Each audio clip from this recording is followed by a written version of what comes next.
ਓਸ਼ੋ ਦਾ ਪ੍ਰਵਚਨ ਹੈ ਪਰਮਾਤਮਾ ਨੂੰ ਪ੍ਰਾਪਤ ਕਰਨ ਦਾ ਲੋਭ।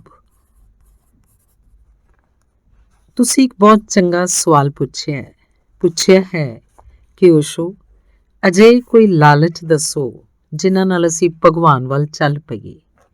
ਅਜਿਹੇ ਕੋਈ ਲਾਲਚ ਜਿਨ੍ਹਾਂ ਨਾਲ ਸਾਡਾ ਮਨ ਭਗਵਤ ਪ੍ਰਾਪਤੀ ਵਿੱਚ ਲੱਗ ਜਾਏ।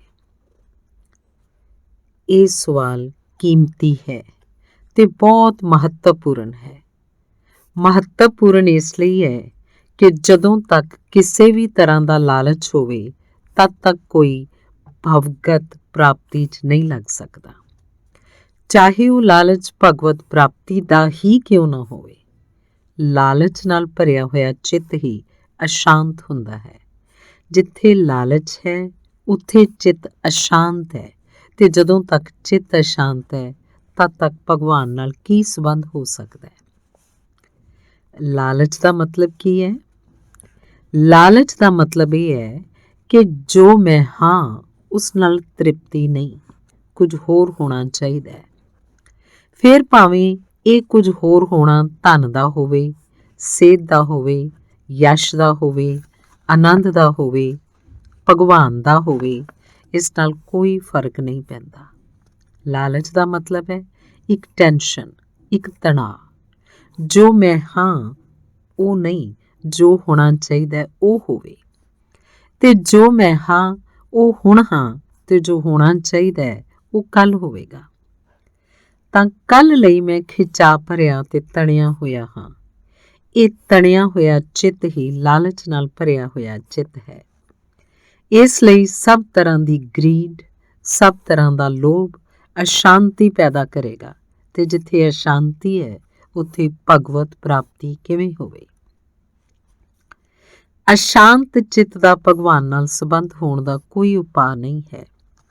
ਅਸ਼ਾਂਤੀ ਹੀ ਤਾਂ ਅੜਿੱਕਾ ਹੈ। ਫਿਰ ਅਸੀਂ ਪੁੱਛਦੇ ਹਾਂ ਕਿ ਕੋਈ ਲਾਲਚ ਹੈ, ਕਿਉਂਕਿ ਸਾਡਾ ਮਨ ਤਾਂ ਲਾਲਚ ਨੂੰ ਹੀ ਸਮਝਦਾ ਹੈ। ਇੱਕ ਹੀ ਭਾਸ਼ਾ ਸਮਝਦਾ ਹੈ, ਉਹ ਹੈ ਲਾਲਚ ਦੀ ਭਾਸ਼ਾ। ਧਨ ਦੇ ਲਈ ਇਸ ਲਈ ਦੌੜਦੇ ਹਨ, ਜਸ ਲਈ ਇਸ ਲਈ ਦੌੜਦੇ ਹਨ। ਫਿਰ ਇਸ ਸਭ ਤੋਂ ਅੱਕ ਜਾਂਦੇ ਹਨ ਤਾਂ ਅਸੀਂ ਕਹਿੰਦੇ ਹਾਂ ਭਗਵਾਨ ਦੇ ਲਈ ਕਿਵੇਂ ਦੌੜੀਏ। ਇਹ ਥੋੜ੍ਹਾ ਸਮਝ ਲੈਣਾ ਚਾਹੀਦਾ ਹੈ ਕਿ ਇਸ ਦੇ ਲਈ ਦੌੜਨਾ ਤਾਂ ਸੰਭਵ ਹੈ ਜੋ ਸਾਡੇ ਤੋਂ ਦੂਰ ਹੋਵੇ, ਲੇਕਿਨ ਜੋ ਸਾਡੇ ਅੰਦਰ ਹੀ ਹੋਵੇ ਉਸ ਲਈ ਦੌੜਨਾ ਸੰਭਵ ਹੈ, ਤੇ ਜੇ ਦੌੜੇ ਤਾਂ ਖੁੰਝ ਜਾਓਗੇ। ਕੁਝ ਅਜਿਹੀਆਂ ਚੀਜ਼ਾਂ ਹਨ ਜੋ ਦੌੜ ਕੇ ਹਾਸਲ ਕੀਤੀਆਂ ਜਾ ਸਕਦੀਆਂ ਹਨ, ਕਿਉਂਕਿ ਅਸਲ ਵਿੱਚ ਉਹ ਸਾਡੇ ਸੁਭਾਅ ਨਹੀਂ ਹਨ, ਸਾਡੇ ਤੋਂ ਅਲੱਗ ਹਨ।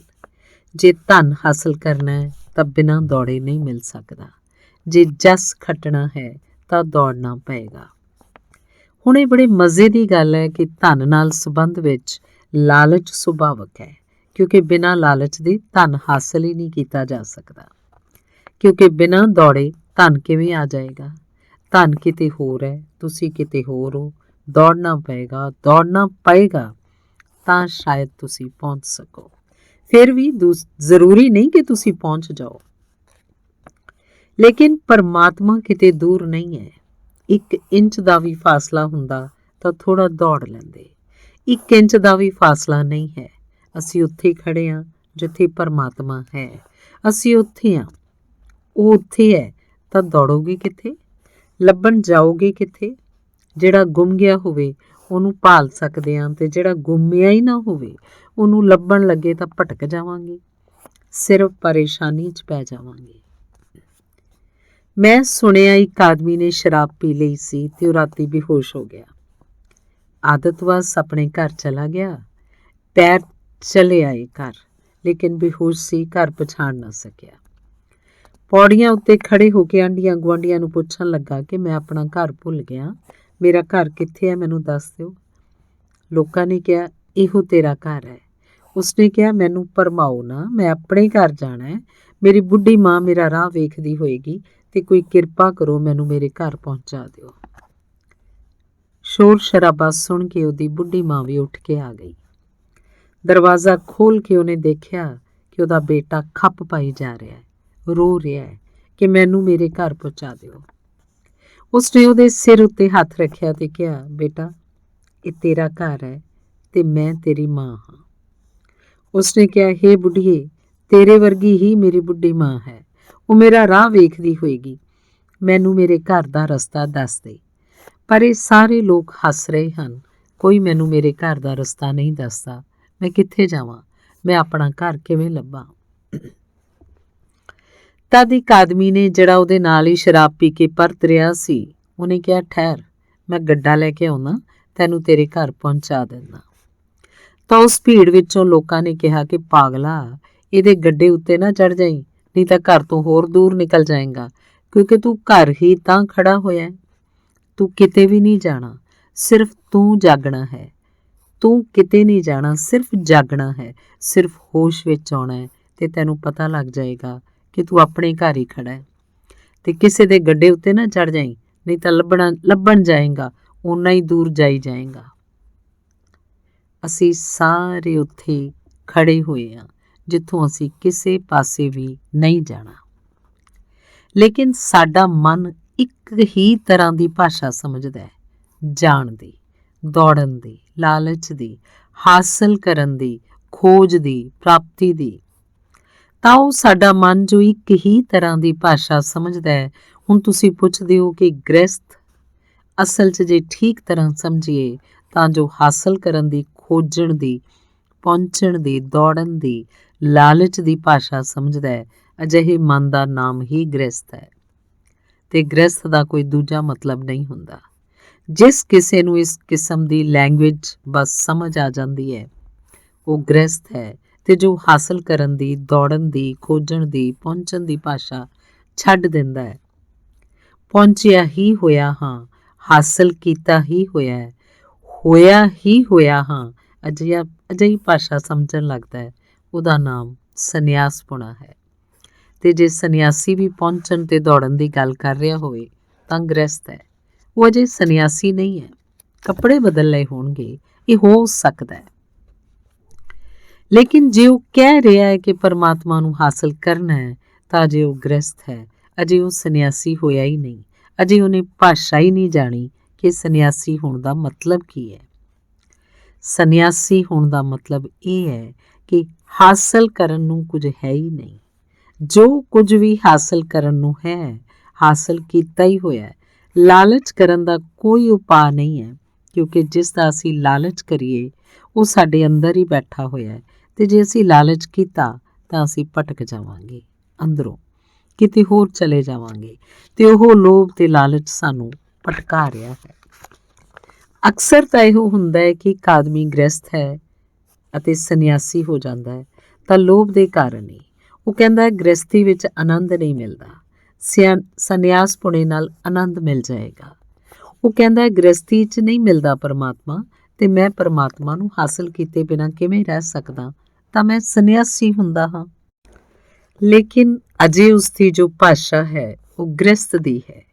ਅਜੇ ਉਸਨੂੰ ਪਤਾ ਵੀ ਨਹੀਂ ਲੱਗਿਆ ਕਿ ਉਹ ਗ੍ਰਸਥ ਦਾ ਜੋ ਫਰੇਮਵਰਕ ਹੈ, ਗ੍ਰਸਥ ਦੇ ਦਿਮਾਗ ਦਾ, ਉਸਦੇ ਬਾਹਰ ਨਹੀਂ ਹੋ ਰਿਹਾ ਹੈ, ਇਹ ਉਸੇ ਦੇ ਅੰਦਰ ਚੱਲ ਰਿਹਾ ਹੈ।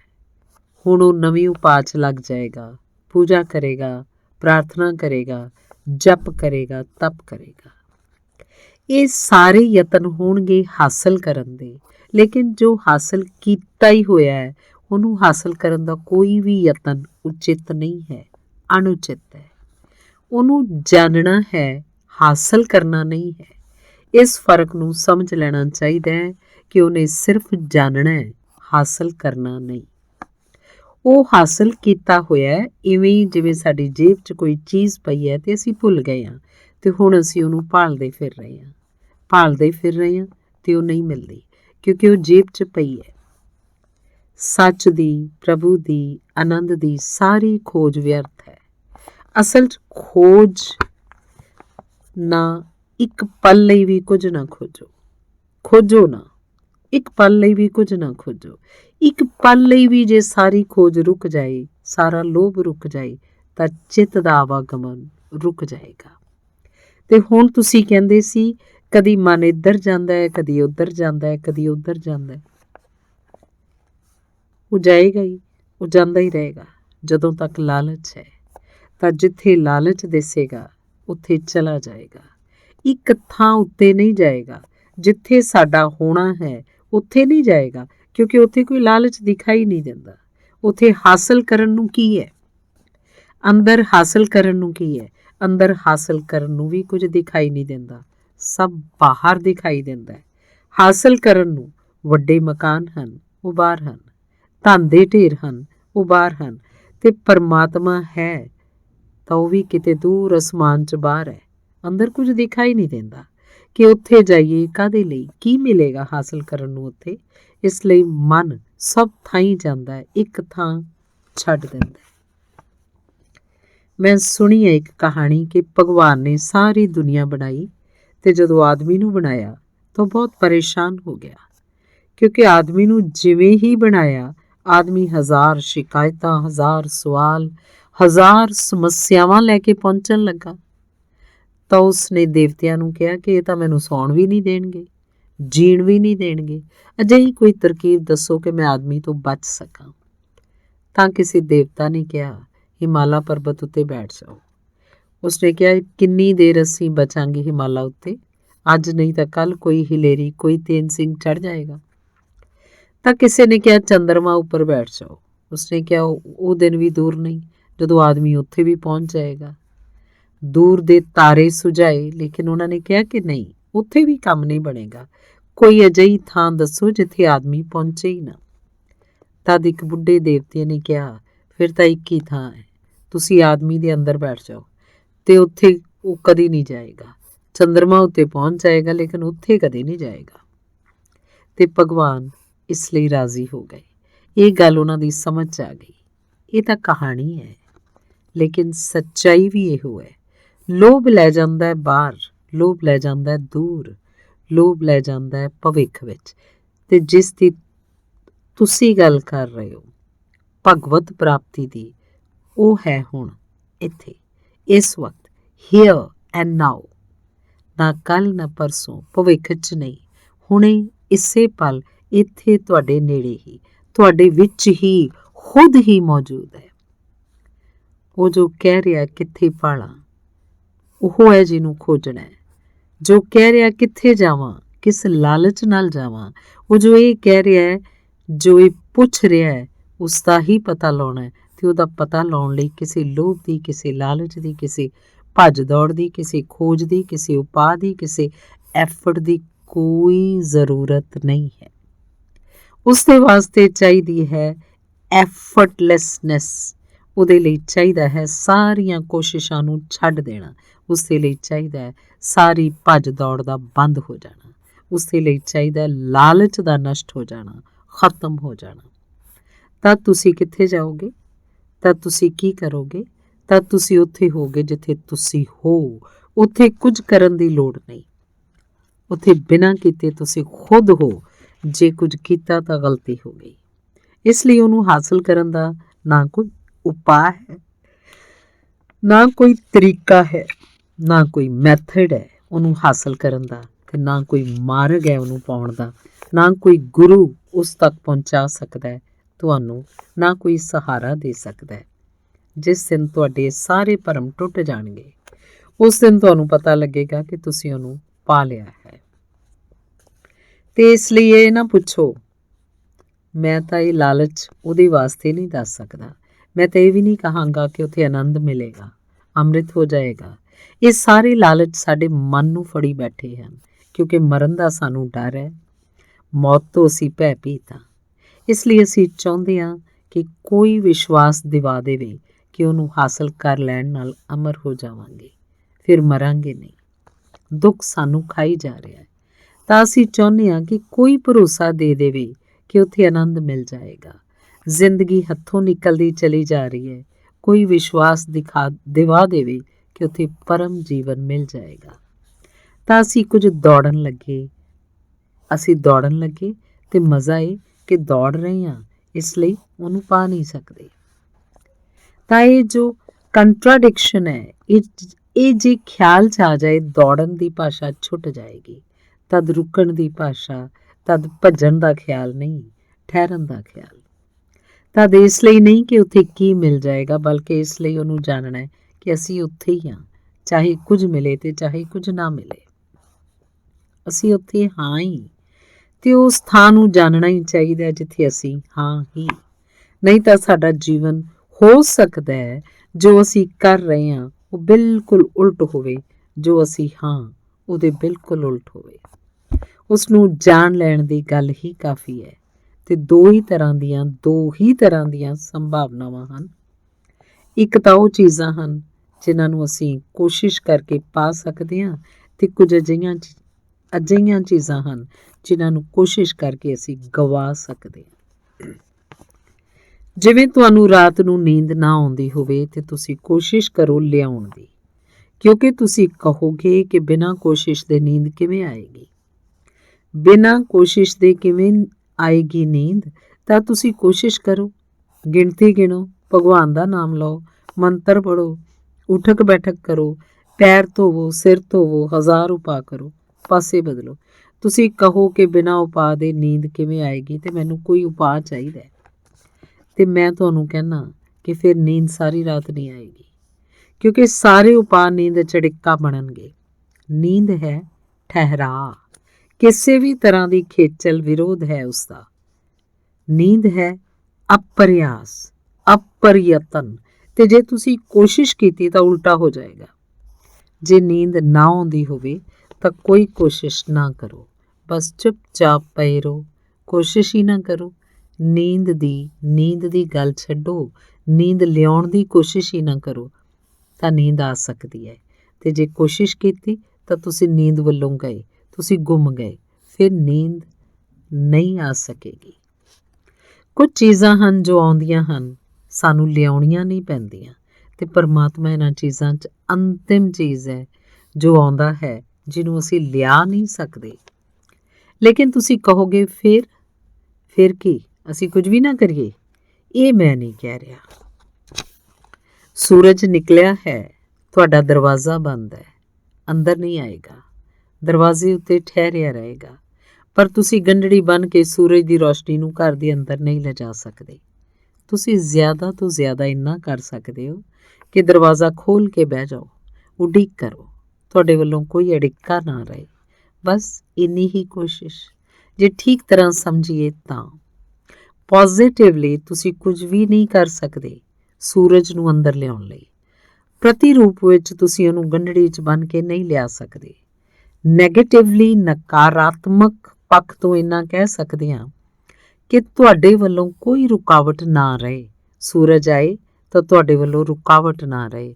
ਤੁਸੀਂ ਦਰਵਾਜ਼ਾ ਖੋਲ੍ਹ ਸਕਦੇ ਹੋ, ਖਿੜਕੀ ਖੋਲ੍ਹ ਸਕਦੇ ਹੋ, ਫਿਰ ਬਹਿ ਕੇ ਉਡੀਕ ਕਰ ਸਕਦੇ ਹੋ। ਸੂਰਜ ਆਏਗਾ, ਤੁਸੀਂ ਲਿਆ ਨਹੀਂ ਸਕਦੇ, ਲੇਕਿਨ ਤੁਸੀਂ ਰੋਕ ਸਕਦੇ ਹੋ। ਇਸ ਗੱਲ ਨੂੰ ਠੀਕ ਤਰ੍ਹਾਂ ਸਮਝ ਲੈਣਾ ਚਾਹੀਦਾ ਹੈ।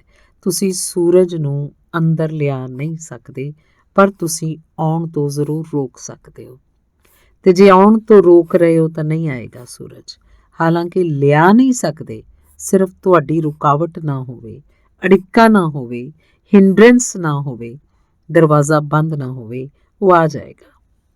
ਲੇਕਿਨ ਤਦ ਵੀ ਤੁਸੀਂ ਇਹ ਨਹੀਂ ਕਹਿ ਸਕਦੇ ਕਿ ਮੈਂ ਲੈ ਆਇਆ। ਜੇ ਇੰਝ ਕਹੋਗੇ ਤਾਂ ਗਲਤੀ ਹੋ ਜਾਏਗੀ। ਇਸ ਲਈ ਜੋ ਪਰਮਾਤਮਾ ਕੋਲ ਮੌਜੂਦ ਹੁੰਦਾ ਹੈ ਉਹ ਇਹ ਵੀ ਨਹੀਂ ਕਹਿ ਸਕਦਾ ਕਿ ਮੈਂ ਹਾਸਲ ਕਰ ਲਿਆ। ਉਹ ਇੰਨਾ ਹੀ ਕਹਿ ਸਕਦਾ ਹੈ ਕਿ ਉਹਦੀ ਕਿਰਪਾ। ਉਹ ਇਹ ਵੀ ਨਹੀਂ ਕਹਿ ਸਕਦਾ ਕਿ ਮੈਂ ਹਾਸਲ ਕਰ ਲਿਆ, ਕਿਉਂਕਿ ਮੈਂ ਕੀ ਹਾਸਲ ਕਰ ਸਕਦਾ? ਉਹਦਾ ਪ੍ਰਸ਼ਾਦ, ਉਹਦੀ ਗ੍ਰੇਸ, ਉਹਦੀ ਮਿਹਰਬਾਨੀ। ਜਿਹਨੂੰ ਵੀ ਮਿਲਿਆ ਹੈ ਉਹ ਇਹ ਨਹੀਂ ਕਹਿ ਸਕਦਾ ਕਿ ਮੈਂ ਹਾਸਲ ਕਰ ਲਿਆ। ਉਹ ਹੰਕਾਰ ਵੀ ਉੱਥੇ ਕੰਮ ਨਹੀਂ ਕਰ ਸਕਦਾ, ਕਿਉਂਕਿ ਹੰਕਾਰ ਉੱਥੇ ਹੀ ਕੰਮ ਕਰ ਸਕਦਾ ਹੈ ਜਿੱਥੇ ਸਾਡੀ ਕੋਸ਼ਿਸ਼ ਸਫਲ ਹੁੰਦੀ ਹੋਵੇ। ਲੇਕਿਨ ਜਿੱਥੇ ਸਾਡੀ ਕੋਈ ਕੋਸ਼ਿਸ਼ ਸਫਲ ਨਹੀਂ ਹੁੰਦੀ, ਉੱਥੇ ਹੰਕਾਰ ਦੇ ਖੜੇ ਹੋਣ ਦਾ ਕੋਈ ਉਪਾਅ ਨਹੀਂ। ਅਸੀਂ ਇੰਨਾ ਹੀ ਕਹਿ ਸਕਦੇ ਹਾਂ ਕਿ ਮੈਂ ਰੁਕਾਵਟ ਨਹੀਂ ਪਾਈ। ਅਸੀਂ ਇੰਨਾ ਹੀ ਕਹਿ ਸਕਦੇ ਹਾਂ ਕਿ ਮੈਂ ਤਿਆਰ ਸੀ ਕਿ ਉਹ ਆਏ। ਅਸੀਂ ਇੰਨਾ ਹੀ ਕਹਿ ਸਕਦੇ ਹਾਂ ਕਿ ਮੇਰਾ ਬੂਹਾ ਖੁੱਲ੍ਹਾ ਸੀ, ਆਇਆ ਉਹ ਹੀ ਹੈ। ਅਸੀਂ ਉਹਨੂੰ ਲਿਆਏ ਨਹੀਂ, ਸਿਰਫ ਅਸੀਂ ਰੋਕਿਆ ਨਹੀਂ। ਇਸ ਨੂੰ ਠੀਕ ਤਰ੍ਹਾਂ ਸਮਝ ਲਈਏ। ਜਿਵੇਂ ਮੈਂ ਮੁੱਠੀ ਘੁੱਟੀ ਹੋਈ ਹੈ ਤੇ ਮੈਂ ਕਿਸੇ ਨੂੰ ਪੁੱਛਾਂ ਕਿ ਮੈਂ ਮੁੱਠੀ ਨੂੰ ਕਿਵੇਂ ਖੋਲ੍ਹਾਂ, ਕੀ ਉਪਾਅ ਕਰਾਂ, ਕੀ ਯਤਨ ਕਰਾਂ, ਤਾਂ ਉਹ ਆਦਮੀ ਮੈਨੂੰ ਦੱਸੇਗਾ ਉਪਾਅ ਮੁੱਠੀ ਖੋਲ੍ਹਣ ਦਾ। ਉਹ ਮੈਨੂੰ ਇਹੋ ਦੱਸੇਗਾ ਕਿ ਤੁਸੀਂ ਬਸ ਮੁੱਠੀ ਘੁੱਟੋ ਨਾ। ਤੁਸੀਂ ਘੁੱਟਣ ਲਈ ਜੋ ਕੋਸ਼ਿਸ਼ ਕਰ ਰਹੇ ਹੋ ਉਹ ਮਿਹਰਬਾਨੀ ਕਰਕੇ ਨਾ ਕਰੋ। ਮੁੱਠੀ ਖੁੱਲ ਜਾਏਗੀ। ਮੁੱਠੀ ਖੋਲੀ ਨਹੀਂ ਜਾਂਦੀ, ਮੁੱਠੀ ਸਿਰਫ ਖੁੱਲ੍ਹਦੀ ਹੈ। ਹਾਂ, ਬੰਨੀ ਜਾ ਸਕਦੀ ਹੈ। ਖੁੱਲ੍ਹਾ ਹੋਣਾ ਮੁੱਠੀ ਦਾ ਸੁਭਾਅ ਹੈ। ਸਾਡੇ ਬਿਨਾਂ ਕੁਝ ਕੀਤੇ ਮੁੱਠੀ ਵੱਜਦੀ ਨਹੀਂ। ਸੁਭਾਅ ਦਾ ਮਤਲਬ ਹੈ ਜੋ ਸਾਡੇ ਬਿਨਾਂ ਕੀਤੇ ਹੁੰਦਾ ਹੈ।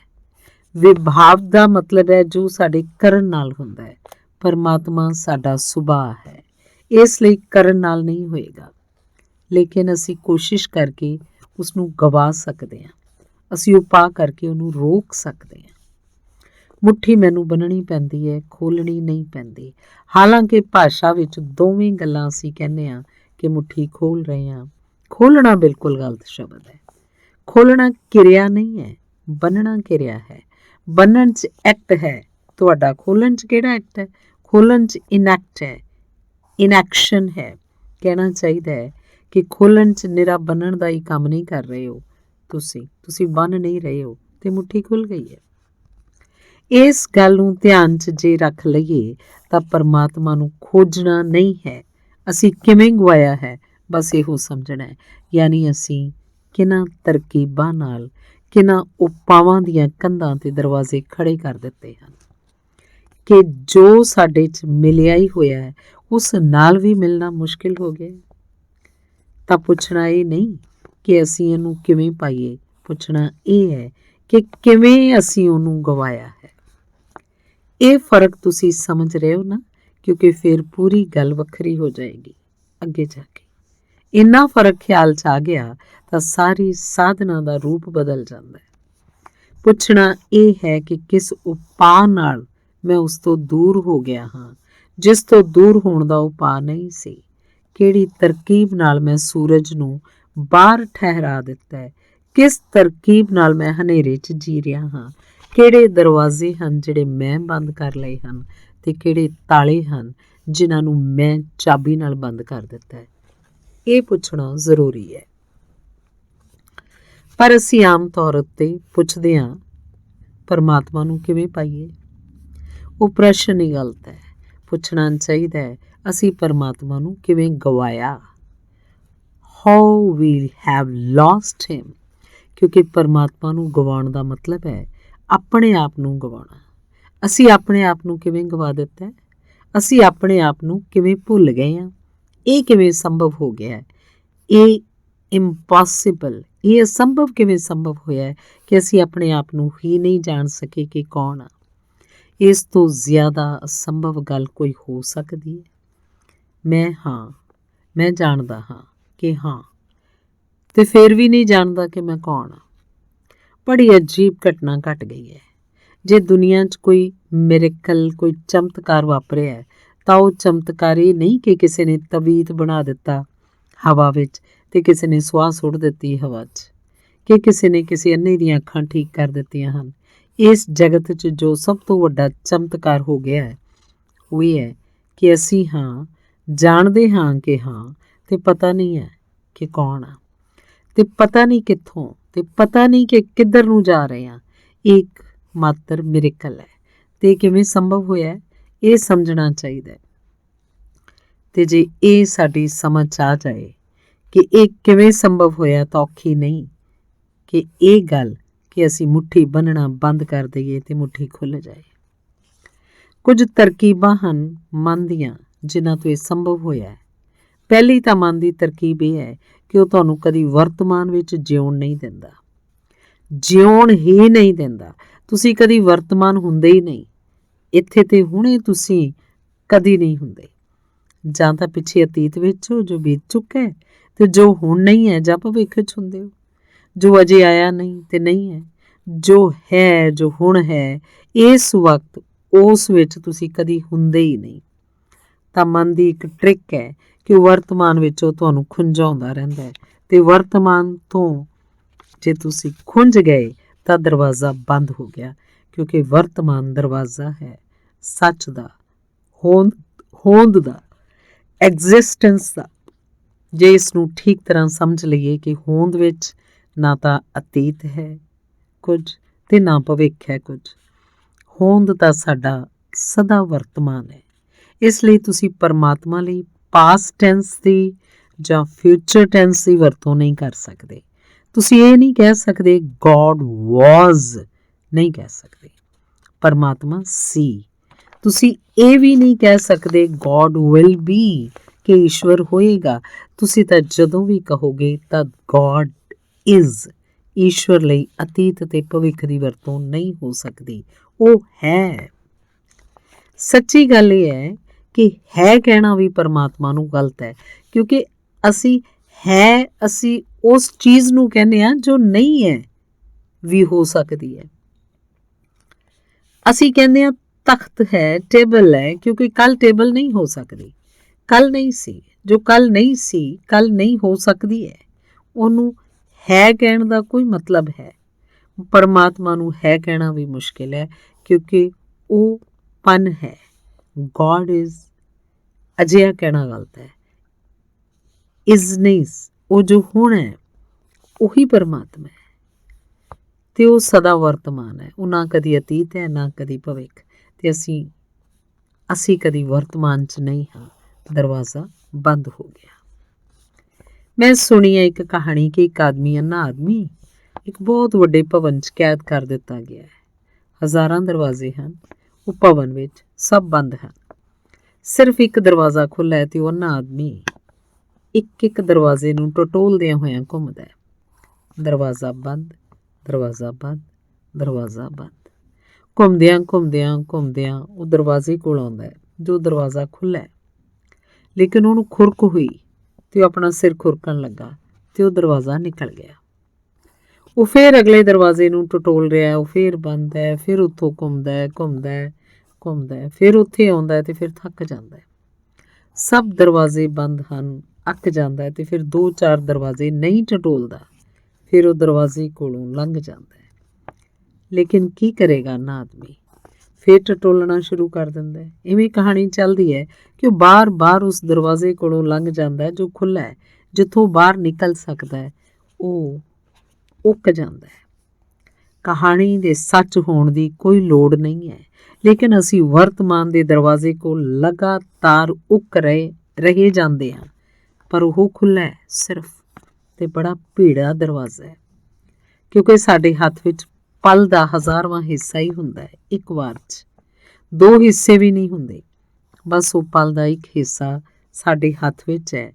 ਉਹੀ ਹੋਂਦ ਹੈ, ਬਾਰੀਕ ਲਕੀਰ ਐਗਜ਼ਿਸਟੈਂਸ ਦੀ ਉਹੀ ਹੈ, ਤੇ ਉਸ ਤੋਂ ਅਸੀਂ ਉੱਕ ਜਾਂਦੇ ਹਾਂ, ਕਿਉਂਕਿ ਮਨ ਜਾਂ ਤਾਂ ਪਿੱਛੇ ਦੀ ਸੋਚਦਾ ਰਹਿੰਦਾ ਹੈ ਤੇ ਜਾਂ ਅੱਗੇ ਦੀ ਸੋਚਦਾ ਰਹਿੰਦਾ ਹੈ।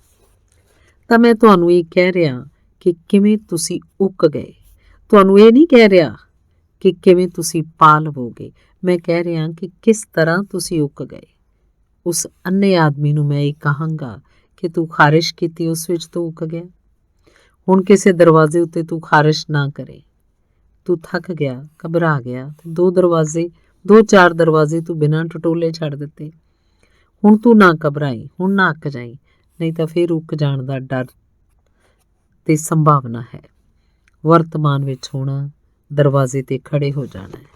ਤੇ ਅਜਿਹਾ ਕਦੀ ਨਹੀਂ ਹੋਇਆ ਕਿ ਜੋ ਆਦਮੀ ਵਰਤਮਾਨ 'ਚ ਖੜਾ ਹੈ ਉਸ ਆਦਮੀ ਨੂੰ ਪਰਮਾਤਮਾ ਤੋਂ ਇੱਕ ਪਲ ਲਈ ਵੀ ਵਾਂਝਿਆ ਰਹਿਣਾ ਪਿਆ ਹੋਵੇ।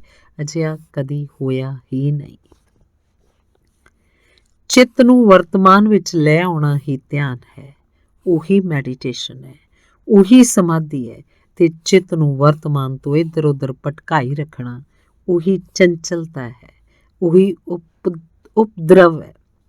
ਤੇ ਧਿਆਨ 'ਚ ਰਹੇ ਕਿ ਅਸੀਂ ਆਖਰ ਵਰਤਮਾਨ ਤੋਂ ਉੱਕ ਕਿਉਂ ਜਾਂਦੇ ਹਾਂ। ਲੋਭ ਉਕਾ ਦਿੰਦਾ ਹੈ, ਲਾਲਚ ਉਕਾ ਦਿੰਦਾ ਹੈ, ਕਿਉਂਕਿ ਲੋਭ ਹਮੇਸ਼ਾ ਭਵਿੱਖ ਦੀਆਂ ਗੱਲਾਂ ਕਰਦਾ ਹੈ। ਲੋਭ ਵਰਤਮਾਨ ਦੀ ਗੱਲ ਕਰਦਾ ਹੀ ਨਹੀਂ, ਕਰੇਗਾ ਕਿਵੇਂ। ਜੋ ਵੀ ਪਾਉਣਾ ਹੈ ਉਹ ਹੁਣੇ ਹੀ ਤਾਂ ਪਾਇਆ ਨਹੀਂ ਜਾ ਸਕਦਾ। ਜੋ ਵੀ ਪਾਉਣਾ ਹੈ ਉਹ ਕੱਲ੍ਹ ਹੀ ਪਾਇਆ ਜਾ ਸਕਦਾ ਹੈ, ਅੱਗੇ ਹੀ ਪਾਇਆ ਜਾ ਸਕਦਾ ਹੈ। ਇਸ ਵੇਲੇ ਪਾਉਣ ਦਾ ਕੋਈ ਉਪਾਅ ਨਹੀਂ ਹੈ। ਇਸ ਲਈ ਲੋਭ ਹਮੇਸ਼ਾ ਭਵਿੱਖ ਦੀ ਭਾਸ਼ਾ ਬੋਲਦਾ ਹੈ। ਲੋਭ ਉਕਾ ਦਿੰਦਾ ਹੈ ਤੇ ਹੰਕਾਰ ਉਕਾ ਦਿੰਦਾ ਹੈ। ਹੰਕਾਰ ਸਦਾ ਅਤੀਤ ਦੀ ਭਾਸ਼ਾ ਬੋਲਦਾ ਹੈ, ਪਾਸਟ ਦੀ। ਜੋ ਪਾਇਆ, ਜੋ ਮਿਲਿਆ, ਜੋ ਕੀਤਾ, ਜੋ ਬਣਾਇਆ, ਉਹ ਸਭ ਪਾਸਟ ਵਿੱਚ ਹੈ। ਹੰਕਾਰ ਸਦਾ ਹੀ ਅਤੀਤ ਦੀ ਭਾਸ਼ਾ ਬੋਲਦਾ ਹੈ ਕਿ ਮੈਂ ਫਲਾਣੇ ਆਦਮੀ ਦਾ ਬੇਟਾ ਹਾਂ। ਕਿਉਂ? ਜੋ ਹੋਵੇਗਾ ਉਸ ਦਾ ਤਾਂ ਪਤਾ ਨਹੀਂ ਹੈ, ਜੋ ਹੋ ਚੁੱਕਾ ਹੈ ਉਸੇ ਦਾ ਮੈਂ ਦਾਅਵਾ ਕਰ ਸਕਦਾ। ਮੇਰੇ ਕੋਲ ਇੰਨੇ ਕਰੋੜ ਰੁਪਏ ਹਨ, ਹੋਣਗੇ, ਉਹਨਾਂ ਦਾ ਦਾਅਵਾ ਤਾਂ ਨਹੀਂ ਕਰ ਸਕਦੇ ਤੁਸੀਂ। ਜੋ ਹੋ ਚੁੱਕਿਆ ਹੈ, ਮੇਰੀ ਤਿਜੋਰੀ ਇੰਨੀ ਵੱਡੀ ਹੈ ਤੇ ਮੈਂ ਇੰਨੀ ਵੱਡੀ ਕੁਰਸੀ ਉੱਤੇ ਰਿਹਾ ਹਾਂ। ਮੈਂ ਕੋਈ ਸਧਾਰਨ ਆਦਮੀ ਨਹੀਂ ਹਾਂ। ਉਹ ਜੋ ਸਮਬਡੀ ਹਾਂ, ਮੈਂ ਕੁਝ ਹਾਂ, ਉਹ ਹਮੇਸ਼ਾ ਪਾਸਟ ਤੋਂ ਆਉਂਦਾ ਹੈ। ਉਹ ਸਾਡੇ ਅਤੀਤ ਦਾ ਸੰਗ੍ਰਹਿ ਹੈ ਜਿਹਨੂੰ ਅਸੀਂ ਜੋੜ ਕੇ ਖੜਾ ਕਰ ਲਿਆ। ਉਹ ਸਾਡਾ ਹੰਕਾਰ ਹੈ। ਹੰਕਾਰ ਸਾਨੂੰ ਪਿੱਛੇ ਲੈ ਜਾਂਦਾ ਹੈ, ਲੋਭ ਸਾਨੂੰ ਅੱਗੇ ਲੈ ਜਾਂਦਾ ਹੈ। ਤੇ ਗੌਰ ਨਾਲ ਵੇਖੀਏ ਤਾਂ ਲੋਭ ਤੇ ਹੰਕਾਰ ਇੱਕ ਹੀ ਚੀਜ਼ ਦੇ ਦੋ ਹਿੱਸੇ ਹਨ। ਜੋ ਲੋਭ ਪੂਰਾ ਹੋ ਚੁੱਕਾ ਹੈ ਉਹ ਹੰਕਾਰ ਬਣ ਗਿਆ, ਜੋ ਲੋਭ ਪੂਰਾ ਹੋਏਗਾ ਉਹ ਹੰਕਾਰ ਬਣੇਗਾ। ਜੋ ਹੰਕਾਰ ਬਣ ਗਿਆ ਉਹ ਲੋਭ ਹੈ ਜਿਸ ਵਿੱਚੋਂ ਤੁਸੀਂ ਲੰਘੇ, ਤੇ ਉਹ ਲੋਭ ਜੋ ਅਜੇ ਅੱਗੇ ਪਕੜ ਰਿਹਾ ਹੈ ਉਹ ਭਵਿੱਖ ਵਿੱਚ ਬਣਨ ਵਾਲਾ ਹੰਕਾਰ ਹੈ ਜਿਸ ਵਿੱਚੋਂ ਤੁਸੀਂ ਲੰਘੋਗੇ।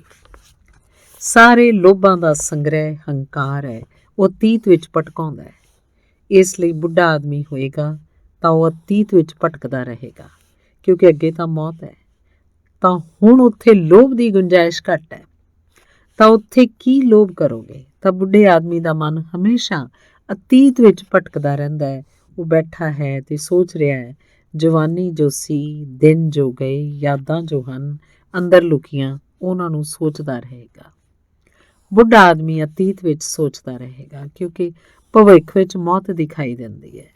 ਉੱਧਰ ਉਹ ਦੇਖਣਾ ਵੀ ਨਹੀਂ ਚਾਹੁੰਦਾ, ਉਹ ਪਰਤ ਕੇ ਪਿੱਛੇ ਦੇਖਦਾ ਰਹਿੰਦਾ ਹੈ। ਬੱਚੇ, ਜਵਾਨ ਸਦਾ ਭਵਿੱਖ ਵੱਲ ਦੇਖਦੇ ਰਹਿਣਗੇ ਤੇ ਉਹਨਾਂ ਦਾ ਹੰਕਾਰ ਬਣਿਆ ਨਹੀਂ, ਬਣਨ ਦੀ ਉਡੀਕ ਕਰ ਰਿਹਾ। ਤਾਂ ਬੱਚੇ ਤੇ ਜਵਾਨ ਸਦਾ ਭਵਿੱਖ ਮੁਖੀ ਹੋਣਗੇ, ਫਿਊਚਰ ਸੈਂਟਰਡ ਹੋਣਗੇ। ਲੋਭ ਅਜੇ ਬਣੇਗਾ। ਬੁੱਢੇ ਆਦਮੀ ਹਮੇਸ਼ਾ ਪਾਸਟ ਸੈਂਟਰਡ ਹੋਣਗੇ। ਬੀਤ ਗਿਆ ਜੋ, ਉਸੇ 'ਚ ਗੁੰਮੇ ਰਹਿਣਗੇ, ਉਹਨਾਂ ਹੀ ਯਾਦਾਂ ਵਿੱਚ, ਕਿਉਂਕਿ ਬੁੱਢੇ ਨੇ ਯਾਤਰਾ ਕਰ ਲਈ ਹੰਕਾਰ ਦੀ, ਬੱਚਾ ਜੀ ਯਾਤਰਾ ਕਰੇਗਾ। ਤਾਂ ਬੱਚੇ ਤੇ ਜਵਾਨ ਲੋਭ 'ਚ ਜਿਉਂਦੇ ਹਨ, ਬੁੱਢਾ ਆਦਮੀ ਹੰਕਾਰ 'ਚ ਜਿਉਂਦਾ ਹੈ। ਜਿੰਨੀ ਉਮਰ ਬੀਤਦੀ ਜਾਂਦੀ ਹੈ ਹੰਕਾਰ ਓਨਾ ਮਜ਼ਬੂਤ ਹੁੰਦਾ ਚਲਾ ਜਾਂਦਾ ਹੈ, ਸਖਤ ਹੁੰਦਾ ਚਲਾ ਜਾਂਦਾ ਹੈ। ਇਸ ਲਈ ਬਿਰਧ ਆਦਮੀ ਕ੍ਰੋਧੀ ਹੋ ਜਾਂਦਾ ਹੈ, ਚਿੜਚਿੜਾ ਹੋ ਜਾਂਦਾ ਹੈ, ਕਿਉਂਕਿ ਅੱਗੇ ਤਾਂ ਕੁਝ ਵੀ ਨਹੀਂ ਹੈ, ਹੁਣ ਜੋ ਹੈ ਪਿੱਛੇ ਹੈ। ਤੇ ਹੰਕਾਰ ਦੀ ਗੰਢ ਮਜ਼ਬੂਤ ਹੋ ਗਈ ਹੈ। ਹੰਕਾਰ ਦੀ ਗੰਢ ਚਿੜਚਿੜਾਪਣ, ਕ੍ਰੋਧ ਸਭ ਪੈਦਾ ਕਰਦੀ ਹੈ। ਜੇ ਇਸ ਨੂੰ ਸਮਝ ਲਓਗੇ ਤਾਂ ਖਿਆਲ 'ਚ ਆਏਗਾ ਕਿ ਹੰਕਾਰ ਪਿੱਛੇ ਲੈ ਜਾਂਦਾ ਹੈ, ਲੋਭ ਅੱਗੇ ਲੈ ਜਾਂਦਾ ਹੈ। ਇੱਕ ਹੀ ਚੀਜ਼ ਦੇ ਦੋ ਹਿੱਸੇ ਹਨ। ਮਰੇ ਹੋਏ ਲੋਭ ਦਾ ਨਾਮ ਹੰਕਾਰ ਹੈ, ਮਰੇ ਹੋਏ ਲੋਭ ਦਾ ਨਾਮ ਹੰਕਾਰ ਹੈ, ਤੇ ਅਣਜੰਮੇ ਹੰਕਾਰ ਦਾ ਨਾਮ ਲੋਭ ਹੈ, ਉਹ ਜੋ ਅਜੇ ਜਨਮ ਲਵੇਗਾ। ਤੇ ਇਸ ਵਜ੍ਹਾ ਕਰਕੇ ਅਸੀਂ ਉੱਕ ਰਹੇ ਹਾਂ ਵਰਤਮਾਨ ਤੋਂ, ਜਿੱਥੇ ਕਿ ਸੱਚ ਹੈ, ਜਿੱਥੇ ਕਿ ਹੋਂਦ ਹੈ। ਲੇਕਿਨ ਲੋਭ ਬੜਾ ਚਲਾਕ ਹੈ। ਹੁਣ ਸਭ ਤਰ੍ਹਾਂ ਦੇ ਲੋਭਾਂ ਤੋਂ ਉੱਕ ਜਾਏਗਾ ਤਾਂ ਉਹ ਕਹਿੰਦਾ ਹੈ ਹੁਣ ਪਰਮਾਤਮਾ ਨੂੰ ਵੀ ਪਾਉਣਾ ਚਾਹੀਦਾ ਹੈ। ਇਹ ਵੀ ਹੰਕਾਰ ਹੀ ਹੈ। ਲੋਭ ਬੜਾ ਕੁਸ਼ਲ ਹੈ। ਹੰਕਾਰ ਦੀਆਂ ਵੰਡੀਆਂ ਅਨੰਤ ਆਕਾਂਖਿਆਵਾਂ ਹਨ। ਜਦ ਸਭ ਪਾ ਲੈਂਦਾ ਹੈ, ਹੰਕਾਰ ਦੀਆਂ ਵੱਡੀਆਂ ਅਨੰਤ ਆਕਾਂਖਿਆਵਾਂ ਹਨ। ਜਦੋਂ ਸਭ ਪਾ ਲੈਂਦਾ ਹੈ, ਉਹ ਧਨ ਪਾ ਲੈਂਦਾ ਹੈ, ਜਸ ਪਾ ਲੈਂਦਾ ਹੈ, ਪ੍ਰੇਮ ਪਾ ਲੈਂਦਾ ਹੈ, ਆਦਰ ਪਾ ਲੈਂਦਾ ਹੈ, ਤਦ ਉਹ ਕਹਿੰਦਾ ਹੈ ਕਿ ਠੀਕ ਹੈ, ਇਹ ਸਭ ਪਾ ਲਿਆ, ਹੁਣ ਪਰਮਾਤਮਾ ਨੂੰ ਵੀ ਪਾਉਣਾ ਹੈ, ਅੰਮ੍ਰਿਤ ਨੂੰ ਵੀ ਪਾਉਣਾ ਹੈ, ਆਨੰਦ ਨੂੰ ਵੀ ਪਾਉਣਾ ਹੈ, ਮੋਕਸ਼ ਨੂੰ ਵੀ ਪਾਉਣਾ ਹੈ। ਹੁਣ ਮੋਕਸ਼ ਕਿਵੇਂ ਮਿਲੇ? ਫਿਰ ਉਹ ਲੋਭ ਦੀ ਭਾਸ਼ਾ 'ਚ ਮੋਕਸ਼ ਦੀਆਂ ਗੱਲਾਂ ਸੋਚਣ ਲੱਗਦਾ ਹੈ। ਉੱਕ ਗਿਆ। ਉਹਨੂੰ ਪਤਾ ਨਹੀਂ ਹੈ ਕਿ ਇਹੋ ਭਾਸ਼ਾ ਤਾਂ ਇੰਨੇ ਦਿਨ ਉਕਾਉਂਦੀ ਰਹੀ ਹੈ, ਇਹੋ ਭਾਸ਼ਾ ਫਿਰ ਅੱਗੇ ਵੀ ਫੜੀ ਰੱਖੇਗਾ। ਉਹ ਹੋ ਸਕਦਾ ਹੈ ਉਹ ਢੰਗ ਬਦਲ ਲਵੇ, ਆਪਣਾ ਮਧੂਸ਼ਾਲਾ ਨਾ ਜਾ ਕੇ ਮੰਦਰ ਜਾਣ ਲੱਗੇ, ਫਿਲਮਾਂ ਨਾ ਦੇਖ ਕੇ ਭਜਨ ਕੀਰਤਨ ਕਰਨ ਲੱਗੇ, ਇਹ ਸਭ ਕਰ ਲਏਗਾ ਉਹ। ਲੇਕਿਨ ਉਹਦੇ ਚਿੱਤ ਦਾ ਜੋ ਤਣਾਅ ਸੀ ਲੋਭ ਦਾ ਤੇ ਹੰਕਾਰ ਦਾ, ਉਹ ਜਾਰੀ ਹੈ ਤੇ ਉਸੇ ਤੋਂ ਉਹ ਉੱਕ ਰਿਹਾ ਹੈ। ਤਾਂ ਮੈਂ ਕਿਵੇਂ ਕਹਾਂ ਤੁਹਾਨੂੰ ਕਿ ਤੁਸੀਂ ਕੀ ਲੋਭ ਕਰੋ? ਮੈਂ ਤਾਂ ਤੁਹਾਨੂੰ ਕਹਾਂਗਾ ਤੁਸੀਂ ਲੋਭ ਨੂੰ ਸਮਝ ਲਓ ਕਿ ਲੋਭ ਉਕਾਉਣ ਵਾਲਾ ਹੈ, ਤੇ ਤੁਸੀਂ ਹੰਕਾਰ ਨੂੰ ਸਮਝ ਲਓ ਕਿ ਹੰਕਾਰ ਉਕਾਉਣ ਵਾਲਾ ਹੈ, ਤੇ ਤੁਸੀਂ ਇਹ ਸਮਝ ਲਓ ਕਿ ਅਤੀਤ ਤੇ ਭਵਿੱਖ ਉਕਾਉਣ ਵਾਲੇ ਹਨ, ਵਰਤਮਾਨ ਮਿਲਾਉਣ ਵਾਲਾ ਹੈ, ਉਹੀ ਹੋਂਦ ਹੈ। ਤਾਂ ਇੱਕ ਪਲ ਵਾਸਤੇ ਵੀ ਜੇ ਤੁਸੀਂ ਉਸ ਥਾਂ ਪਹੁੰਚ ਜਾਓ ਜਿੱਥੇ ਤੁਸੀਂ ਕਹਿ ਸਕੋ ਹੁਣ ਕੋਈ ਅਤੀਤ ਨਹੀਂ ਮੇਰੇ ਕੋਲ ਤੇ ਕੋਈ ਭਵਿੱਖ ਨਹੀਂ ਮੇਰੇ ਕੋਲ, ਬਸ ਮੈਂ ਹਾਂ। ਬਸ ਤੁਸੀਂ ਉਸ ਪਲ ਪਰਮਾਤਮਾ 'ਚ ਸਮਾ ਜਾਓਗੇ। ਉਸੇ ਪਲ, ਇੱਕ ਪਲ ਵਿੱਚ ਵੀ ਇਹ ਘਟਨਾ ਘਟ ਜਾਏਗੀ। ਕੋਈ ਅਜਿਹਾ ਸਵਾਲ ਨਹੀਂ ਹੈ ਕਿ ਇਸ ਦੇ ਲਈ ਜਨਮ ਜਨਮਾਂਤਰ ਲੱਗ ਜਾਣ। ਹਾਂ, ਉੱਕਣ ਨਾਲ ਜਨਮ ਜਨਮਾਂਤਰ ਲੱਗ ਸਕਦੇ ਹਨ। ਦਰਵਾਜ਼ਾ ਬੰਦ ਹੈ ਤਾਂ ਵਰ੍ਹਿਆਂ ਤੱਕ ਇਹ ਹੋ ਸਕਦਾ ਹੈ ਕਿ ਦਰਵਾਜ਼ਾ ਬੰਦ ਹੋਵੇ ਤੇ ਰੌਸ਼ਨੀ ਅੰਦਰ ਨਾ ਆਏ, ਲੇਕਿਨ ਇਹ ਨਹੀਂ ਹੋ ਸਕਦਾ ਕਿ ਦਰਵਾਜ਼ਾ ਖੁੱਲ੍ਹੇ ਤੇ ਰੌਸ਼ਨੀ ਇੱਕ ਪਲ ਵੀ ਬਾਹਰ ਠਹਿਰੀ ਰਹਿ ਜਾਏ। ਰੌਸ਼ਨੀ ਤਾਂ ਕਦੀ ਠਹਿਰਨਾ ਹੀ ਨਹੀਂ ਚਾਹੁੰਦੀ, ਕਿਉਂਕਿ ਉਹ ਤਾਂ ਨਿਰੰਤਰ ਆਉਣ ਲਈ ਬੁਲਾ ਰਹੀ ਸੀ। ਦਰਵਾਜ਼ਾ ਖੜਕਾਉਂਦੀ ਚਲੀ ਜਾ ਰਹੀ ਸੀ। ਤੁਸੀਂ ਸੀ ਕਿ ਦਰਵਾਜ਼ਾ ਬੰਦ ਰੱਖਿਆ ਹੋਇਆ ਸੀ। ਤਾਂ ਇਹ ਤਾਂ ਹੋ ਸਕਦਾ ਹੈ ਕਿ ਇੱਕ ਆਦਮੀ ਜੀਵਨ ਭਰ ਦਰਵਾਜ਼ਾ ਬੰਦ ਰੱਖੇ ਤੇ ਹਨੇਰੇ ਵਿੱਚ ਜੀਵੇ, ਲੇਕਿਨ ਇਹ ਨਹੀਂ ਹੋ ਸਕਦਾ ਕਿ ਇੱਕ ਪਲ ਵਾਸਤੇ ਦਰਵਾਜ਼ਾ ਖੋਲ੍ਹੇ ਤੇ ਹਨੇਰੇ 'ਚ ਜੀਏ। ਇਹ ਅਸੰਭਵ ਹੈ।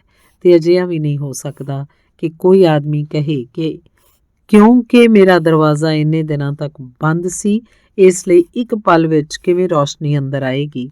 ਅਜਿਹਾ ਵੀ ਨਹੀਂ ਹੁੰਦਾ। ਇਸ ਲਈ ਜੋ ਲੋਕ ਕਹਿੰਦੇ ਹਨ ਕਿ ਇੰਨੇ ਜਨਮਾਂ ਦਾ ਕਰਮ ਹੈ, ਇੰਨੇ ਜਨਮਾਂ ਦਾ ਪਾਪ ਹੈ, ਨਿਰਾ ਬੇਸਮਝੀ ਦੀ ਗੱਲ ਕਰਦੇ ਹਨ। ਹਜ਼ਾਰਾਂ ਜਨਮਾਂ ਦਾ ਪਾਪ ਵੀ ਇੱਕ ਪਲ ਨੂੰ ਵਰਤਮਾਨ 'ਚ ਖੜੇ ਹੋਏ ਵਿਅਕਤੀ ਨੂੰ ਪਰਮਾਤਮਾ ਤੋਂ ਨਹੀਂ ਰੋਕ ਸਕਦਾ। ਪਾਪ ਹੀ ਕੀ ਸੀ? ਪਾਪ ਸਿਰਫ ਇੰਨਾ ਹੀ ਸੀ ਕਿ ਤੁਸੀਂ ਵਰਤਮਾਨ ਵਿੱਚ ਖੜੇ ਨਹੀਂ ਸੀ ਹੋਏ। ਹੋਰ ਪਾਪ ਕੀ ਸੀ? ਤੁਸੀਂ ਭਵਿੱਖ 'ਚ ਜਾਂ ਅਤੀਤ ਵਿੱਚ ਭੱਜ ਦੌੜ ਰਹੇ ਹੋ। ਇੱਕ ਕਮਰੇ ਵਿੱਚ ਹਜ਼ਾਰਾਂ ਸਾਲਾਂ ਤੋਂ ਹਨੇਰਾ ਪਸਰਿਆ ਹੋਵੇ ਤਾਂ ਅਜਿਹਾ ਨਹੀਂ ਹੋ ਸਕਦਾ ਕਿ ਤੁਸੀਂ ਦੀਵਾ ਜਗਾਓ ਤੇ ਹਨੇਰਾ ਰਹੇ। ਹਨੇਰਾ ਕਹੇ ਮੈਂ ਹਜ਼ਾਰਾਂ ਸਾਲ ਦਾ ਹਾਂ, ਇੰਨੀ ਜਲਦੀ ਕਿਵੇਂ ਮਿਟ ਸਕਦਾ? ਹਜ਼ਾਰਾਂ ਸਾਲ ਤੱਕ ਦੀਵੇ ਜਗਾਓ ਤਦ ਮੈਂ ਮਿਟਾਂਗਾ। ਹਨੇਰਾ ਇੰਝ ਨਹੀਂ ਕਹਿ ਸਕਦਾ। ਹਨੇਰਾ ਇੱਕ ਰਾਤ ਦਾ ਹੋਵੇ ਜਾਂ 1000 ਸਾਲ ਦਾ ਹੋਵੇ, ਇਸ ਨਾਲ ਕੋਈ ਫਰਕ ਨਹੀਂ ਪੈਂਦਾ। ਦੀਵਾ ਬਲਦਾ ਤਾਂ ਹਨੇਰਾ ਮਿਟਦਾ ਹੈ। ਅਸਲ 'ਚ ਹਨੇਰੇ ਦੀਆਂ ਕੋਈ ਪਰਤਾਂ ਨਹੀਂ ਹੁੰਦੀਆਂ ਕਿ ਇੱਕ ਦਿਨ ਦਾ ਹਨੇਰਾ ਤੇ 2 ਦਿਨ ਦਾ ਹਨੇਰਾ ਤਾਂ ਦੋਹਰੀ ਪਰਤ ਹੋ ਜਾਏ, ਕਿ 3 ਦਿਨ ਦਾ ਹਨੇਰਾ ਤੀਹਰੀ ਪਰਤ ਹੋ ਜਾਏ।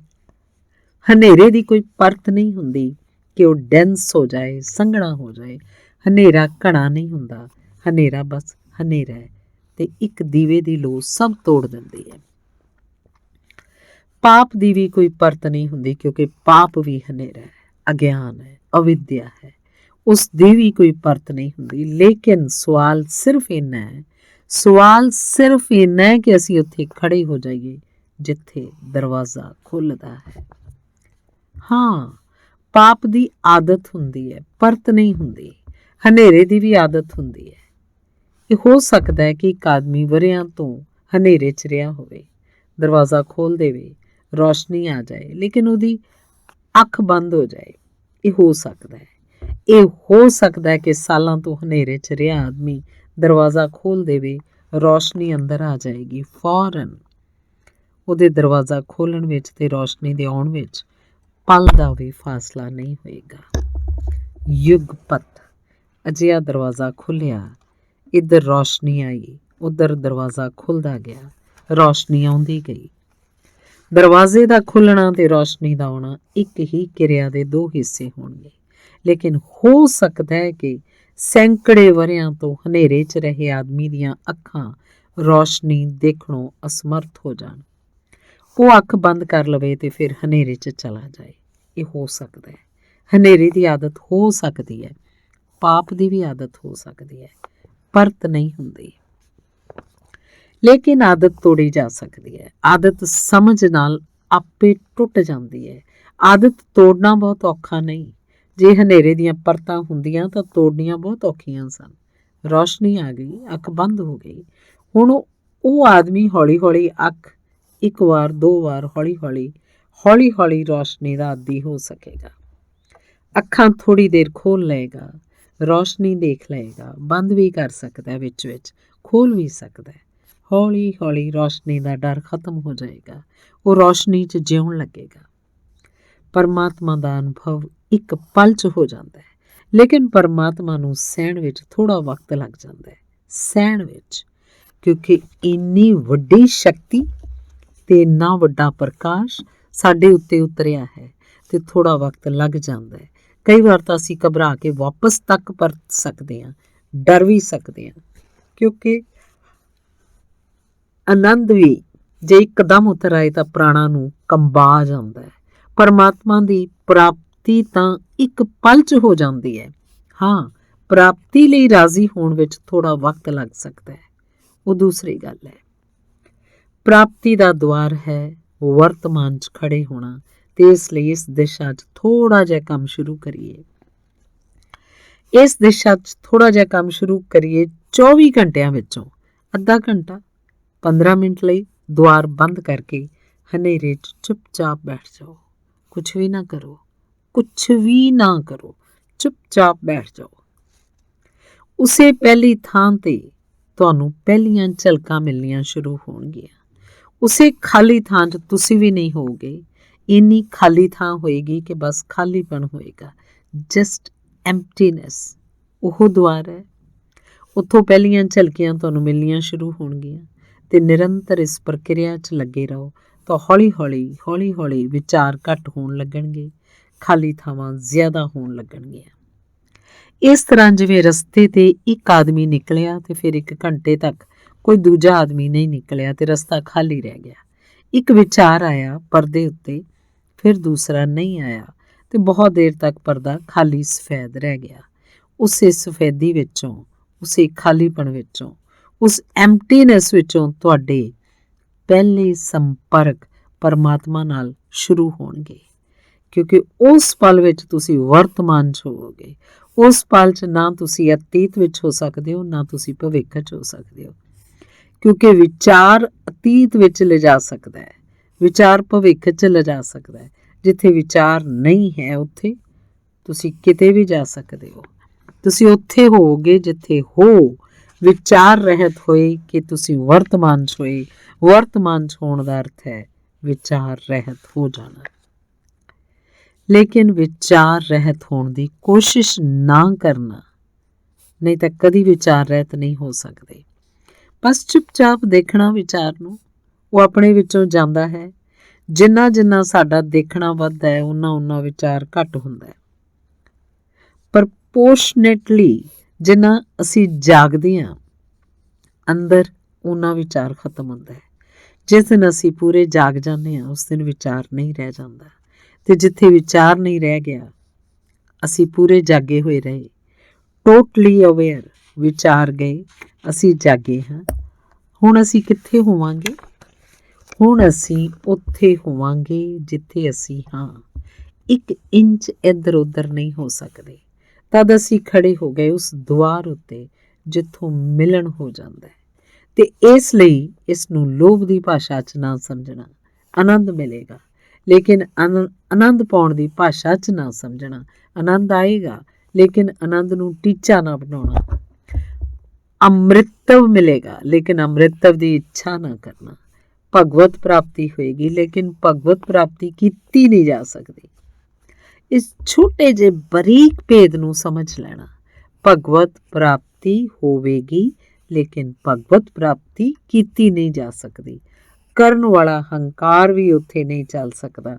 ਤੇ ਇਸ ਲਈ ਮੈਂ ਕਿਹਾ ਕਿ ਲੋਭ ਤੇ ਪ੍ਰਲੋਭਨ, ਲਾਲਚ, ਇਸ ਦਿਸ਼ਾ 'ਚ ਇਹਨਾਂ ਦੀ ਇੰਚ ਜਿੰਨੀ ਗਤੀ ਨਹੀਂ ਹੈ। ਯਤਨ ਤਾਂ ਮਹਾਰਾਜ ਕਰਨਾ ਪੈਂਦਾ ਹੈ ਨਾ। ਨਹੀਂ, ਇਹੋ ਤਾਂ ਮੈਂ ਸਮਝਾ ਰਿਹਾ। ਯਤਨ ਕਰਨਾ ਹੀ ਨਹੀਂ, ਜ਼ਰਾ ਵੀ ਨਹੀਂ। ਇਵੇਂ ਹੈ ਸਰੈਂਡਰ ਹੋ ਜਾਣਾ? ਬਿਲਕੁਲ ਸਰੈਂਡਰ, ਕਿਉਂਕਿ ਯਤਨ ਕੀਤਾ ਤਾਂ ਸਰੈਂਡਰ ਨਹੀਂ ਹੋ ਸਕਦਾ। ਇਹਦਾ ਮਤਲਬ ਹੈ ਕਿ ਅਸੀਂ ਕੁਝ ਕਰਾਂਗੇ। ਸਰੈਂਡਰ ਦਾ ਮਤਲਬ ਹੈ ਕਿ ਅਸੀਂ ਕੀ ਕਰ ਸਕਦੇ ਹਾਂ। ਕੁਛ ਵੀ ਸਮਝੋ ਕਿ ਮੈਂ ਤੁਹਾਡੇ ਸਪੁਰਦ ਕਰਦਾ ਹਾਂ। ਤੁਹਾਡੇ ਕਿਸ ਤੇ? ਤੁਹਾਡਾ ਤਾਂ ਅਜੇ ਤੁਹਾਨੂੰ ਪਤਾ ਹੀ ਨਹੀਂ। ਤੇ ਸਪੁਰਦ ਕਰਦਾ ਹਾਂ ਤਦ ਫਿਰ ਐਕਟ ਸ਼ੁਰੂ ਹੋ ਗਿਆ। ਇਹਨੂੰ ਥੋੜਾ ਸਮਝਣ ਦੀ ਗੱਲ ਹੈ। ਇੰਨੇ ਬਰੀਕ ਫਾਸਲੇ ਹਨ। ਜਦੋਂ ਤੁਸੀਂ ਕਹਿੰਦੇ ਹੋ ਕਿ ਸਪੁਰਦ ਕਰਦਾ ਹਾਂ ਤਾਂ ਹੋ ਸਕਦਾ ਹੈ ਕੱਲ ਅਸੀਂ ਕਹੀਏ ਕਿ ਵਾਪਸ ਲੈਂਦਾ, ਉਹ ਕੀ ਕਰ ਲਏਗਾ? ਤਾਂ 0 ਬਣ ਜਾਈਏ। ਹਾਂ, ਇਹੋ ਮੈਂ ਕਹਿ ਰਿਹਾ, ਸਪੁਰਦ ਕਰਦਾ ਹਾਂ। ਇਸ ਵਿੱਚ ਵੀ ਸਾਡਾ ਐਕਟ ਜਾਰੀ ਹੈ, ਅਸੀਂ ਕੁਝ ਕਰ ਰਹੇ ਹਾਂ। ਕਰਨ ਦੇ ਮਾਲਕ ਅਸੀਂ ਹੀ ਆ। ਤਾਂ ਮੇਰਾ ਕਹਿਣਾ ਹੈ, you can not surrender, you can only be surrendered. ਉਹਦੀ ਕਠਿਨਾਈ ਜੋ ਹੈ ਨਾ, ਕਠਿਨਾਈ ਜੋ ਹੈ, ਕ੍ਰਿਸ਼ਨ ਕੀ ਕਹਿ ਰਹੇ ਹਨ ਉਹ ਅਸੀਂ ਸਮਝ ਰਹੇ ਹਾਂ। ਇਹ ਬਹੁਤ ਮੁਸ਼ਕਿਲ ਹੈ, ਅਸੀਂ ਕਰਨ ਦੀ ਭਾਸ਼ਾ ਵਿੱਚ ਹੀ ਸਮਝਾਂਗੇ। ਅਸਲ ਵਿੱਚ ਸਮਰਪਣ ਦਾ ਅਰਥ ਹੀ ਹੈ, ਸਮਰਪਣ ਦਾ ਅਰਥ ਹੈ ਕਿ ਤੂੰ ਕੁਝ ਵੀ ਨਾ ਕਰ। ਤੇ ਜਦੋਂ ਤੁਸੀਂ ਕੁਝ ਵੀ ਨਹੀਂ ਕਰਦੇ, ਸਮਰਪਣ ਹੋ ਜਾਂਦਾ ਹੈ, ਕਿਉਂਕਿ ਫਿਰ ਹੋਵੇਗਾ ਕਿ ਸਮਰਪਣ ਕੀਤਾ ਨਹੀਂ ਜਾ ਸਕਦਾ। ਤੁਸੀਂ ਕੁਝ ਵੀ ਨਾ ਕਰੋ, ਸਮਰਪਣ ਹੋ ਜਾਂਦਾ ਹੈ। ਕੁਝ ਵੀ ਨਾ ਕਰਨ ਦਾ ਅੰਤਿਮ ਫਲ ਸਮਰਪਣ ਹੈ। ਤੇ ਸਮਰਪਣ ਹੀ ਕੀਤਾ ਤਾਂ ਤੁਸੀਂ ਉੱਕ ਗਏ। ਇਹਨੂੰ ਜੇ ਤੁਸੀਂ ਠੀਕ ਸਮਝੀਏ, ਜੇ ਅਸੀਂ ਠੀਕ ਸਮਝੀਏ ਤਾਂ ਸਮਰਪਣ ਮੈਂ ਕਰ ਰਿਹਾ ਹਾਂ, ਮੈਂ ਕਰਾਂਗਾ। ਇਹ ਤਾਂ ਹੰਕਾਰ ਹੋ ਗਿਆ, ਤਾਂ ਗੜਬੜ ਹੋ ਗਈ ਸਾਰੀ। ਫਿਰ ਸਮਰਪਣ ਕਿਵੇਂ ਹੋਏਗਾ?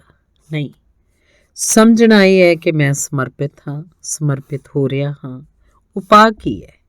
ਸਾਹ ਲਿਆ ਹੈ ਤੁਸੀਂ ਅੱਜ ਤੱਕ, ਲੇਕਿਨ ਅਸੀਂ ਰੋਜ਼ ਇਹੋ ਕਹਿੰਦੇ ਹਾਂ ਕਿ ਮੈਂ ਸਾਹ ਲੈ ਰਿਹਾ ਹਾਂ।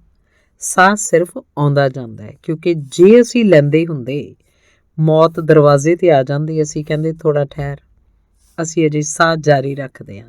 ਲੇਕਿਨ ਸਾਨੂੰ ਪਤਾ ਹੈ ਮੌਤ ਦਰਵਾਜ਼ੇ 'ਤੇ ਆਈ ਤਾਂ ਜੋ ਸਾਹ ਬਾਹਰ ਗਿਆ ਤਾਂ ਬਾਹਰ, ਫਿਰ ਅਸੀਂ ਉਹਨੂੰ ਅੰਦਰ ਵੀ ਨਾ ਲੈ ਸਕਾਂਗੇ। ਲੇਕਿਨ ਜ਼ਿੰਦਗੀ ਭਰ ਕਹਿੰਦੇ ਅਸੀਂ ਇਹੋ ਹੀ ਹਾਂ ਕਿ ਮੈਂ ਸਾਹ ਲੈ ਰਿਹਾ। ਬੜੀ ਭੁੱਲ ਵਾਲੀ ਗੱਲ ਕਹਿੰਦੇ ਆ। ਸਵਾਲ ਇਹ ਹੈ ਸਮਝਣ ਦਾ ਕਿ ਸਾਹ ਮੈਂ ਕਦੀ ਲਿਆ ਹੈ, ਸਿਰਫ ਆਇਆ ਗਿਆ ਹੈ। ਮੈਂ ਕਿੱਥੇ ਹਾਂ? ਨਾ ਮੈਂ ਜੰਮਿਆ ਹਾਂ, ਨਾ ਮੈਂ ਮਰਾਂਗਾ।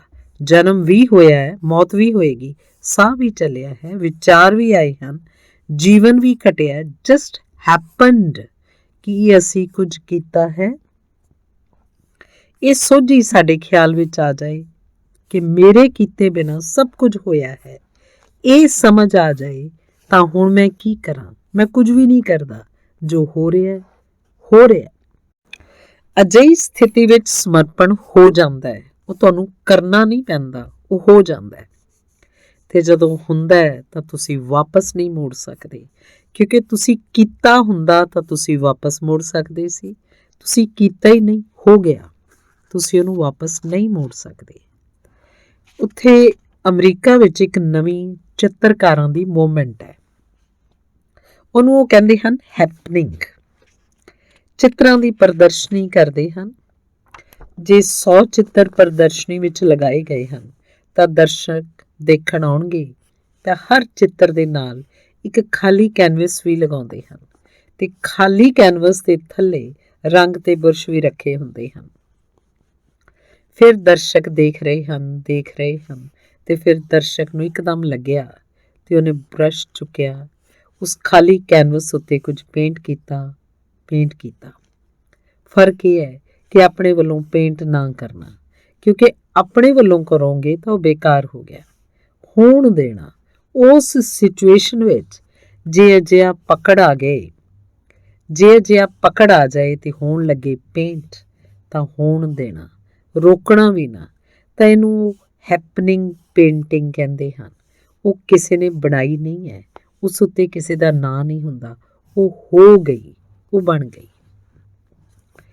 ਈਸਾਈਆਂ ਵਿੱਚ ਇੱਕ ਸਾਧਕਾਂ ਦਾ ਸੰਪਰਦਾਇ ਹੈ ਕਚੇਕਰ। ਕਚੇਕਰਾਂ ਦੀ ਜੋ ਬੈਠਕ ਹੁੰਦੀ ਹੈ, ਉਸ ਬੈਠਕ ਵਿੱਚ ਕੋਈ ਬੋਲਣ ਲਈ ਸੱਦਿਆ ਨਹੀਂ ਜਾਂਦਾ, ਕੋਈ ਬੋਲਣ ਵਾਲਾ ਨਹੀਂ ਹੁੰਦਾ। ਨਿਰਾ ਬੈਠਕ ਹੁੰਦੀ ਹੈ, ਇਕੱਠੇ ਹੁੰਦੇ ਹਨ, ਬੈਠ ਜਾਂਦੇ ਹਨ। ਨਿਯਮ ਇਹ ਹੈ ਕਿ ਜੇ ਕਿਸੇ ਨੂੰ ਕਦੀ ਬੋਲਣ ਵਰਗਾ ਹੋ ਜਾਏ ਤਾਂ ਉਹ ਖੜਾ ਹੋ ਜਾਏ ਤੇ ਬੋਲਣ ਲੱਗੇ, ਬਾਕੀ ਲੋਕ ਸੁਣਨਗੇ। ਬਿਨਾਂ ਕੋਈ ਧੰਨਵਾਦ ਕੀਤਿਆਂ ਫਿਰ ਵਿਦਾ ਹੋ ਜਾਣਗੇ। ਕਈ ਵਾਰ ਅਜਿਹਾ ਹੁੰਦਾ ਹੈ ਕਿ ਮਹੀਨਿਆਂ ਬੱਧੀ ਲੰਘ ਜਾਂਦੇ ਹਨ, ਕੋਈ ਨਹੀਂ ਬੋਲਦਾ, ਕਿਉਂਕਿ ਨਿਯਮ ਦਾ ਖਿਆਲ ਇਹ ਹੈ ਕਿ ਆਪਣੀ ਤਰਫ ਤੋਂ ਨਾ ਬੋਲਣਾ। ਜੇ ਅਜਿਹਾ ਜ਼ਰਾ ਵੀ ਲੱਗੇ ਕਿ ਮੈਂ ਬੋਲ ਰਿਹਾ ਹਾਂ, ਫਿਰ ਬੋਲਣਾ ਹੀ ਨਾ, ਕਿਉਂਕਿ ਉਹ ਪਾਪ ਹੋ ਗਿਆ। ਹਾਂ, ਅਜਿਹਾ ਲੱਗੇ ਕਿ ਪਰਮਾਤਮਾ ਬੋਲ ਰਿਹਾ ਹੈ, ਮੈਂ ਨਹੀਂ ਹਾਂ, ਅਜਿਹਾ ਕਿਸੇ ਦਿਨ ਲੱਗੇ ਤਾਂ ਖੜੇ ਹੋ ਜਾਣਾ, ਕਹਿ ਦੇਣਾ ਅਸੀਂ ਸੁਣ ਲਵਾਂਗੇ ਤੇ ਵਿਦਾ ਹੋ ਜਾਵਾਂਗੇ। ਤਾਂ ਕਈ ਵਾਰ ਮਹੀਨੇ ਬੀਤ ਜਾਂਦੇ ਹਨ, ਉਹਨਾਂ ਦੀ ਬੈਠਕ 'ਚ ਬੋਲਣਾ ਨਹੀਂ ਹੁੰਦਾ। ਲੋਕ ਆ ਕੇ ਬੈਠਦੇ ਹਨ, ਚੁੱਪਚਾਪ ਬੈਠੇ ਰਹਿੰਦੇ ਹਨ, ਬੈਠੇ ਰਹਿੰਦੇ ਹਨ, ਬੈਠੇ ਰਹਿੰਦੇ ਹਨ, ਫਿਰ ਵਿਦਾ ਹੋ ਜਾਂਦੇ ਹਨ। ਲੇਕਿਨ ਕਦੀ ਕਦੀ ਅਜਿਹਾ ਹੁੰਦਾ ਹੈ ਕਿ ਕੋਈ ਖੜਾ ਹੋ ਜਾਂਦਾ ਹੈ ਤੇ ਬੋਲਦਾ ਹੈ। ਉਹ ਜੋ ਰਿਕਾਰਡ ਹਨ ਉਹਨਾਂ ਦੇ ਬੋਲਣ ਦੇ, ਉਹ ਬੜੇ ਅਜੀਬ ਹਨ, ਕਿਉਂਕਿ ਤਦ ਉਹ ਆਦਮੀ ਦੀ ਭਾਸ਼ਾ ਹੀ ਨਹੀਂ ਹੁੰਦੀ, ਉਹ ਆਦਮੀ ਦੀ ਗੱਲ ਹੀ ਨਹੀਂ ਹੈ, ਉਹ ਹੈਪਨਿੰਗ ਹੋ ਰਹੀ ਹੈ, ਉਹਦੀ ਉਡੀਕ ਕਰਨੀ ਪੈਂਦੀ ਹੈ। ਤਾਂ ਬੈਠੋ ਤੇ ਸ਼ੂਨਯ ਹੋ ਜਾਓ ਤੇ ਜੋ ਹੁੰਦਾ ਹੈ ਹੋਣ ਦਿਓ। ਬਾਹਰ ਸੜਕ ਉੱਤੇ ਕੁੱਤੇ ਦੀ ਆਵਾਜ਼ ਹੋਏਗੀ, ਹਾਰਨ ਵੱਜੇਗਾ, ਬੱਚੇ ਰੌਲਾ ਪਾਉਣਗੇ, ਸੜਕ ਚੱਲੇਗੀ, ਆਵਾਜ਼ਾਂ ਉੱਠਣਗੀਆਂ, ਆਉਣ ਦਿਓ। ਵਿਚਾਰ ਚੱਲਣਗੇ, ਆਉਣ ਦਿਓ। ਮਨ 'ਚ ਭਾਵ ਉੱਠਣਗੇ, ਉੱਠਣ ਦਿਓ। ਜੋ ਵੀ ਹੋ ਰਿਹਾ ਹੈ ਹੋਣ ਦਿਓ।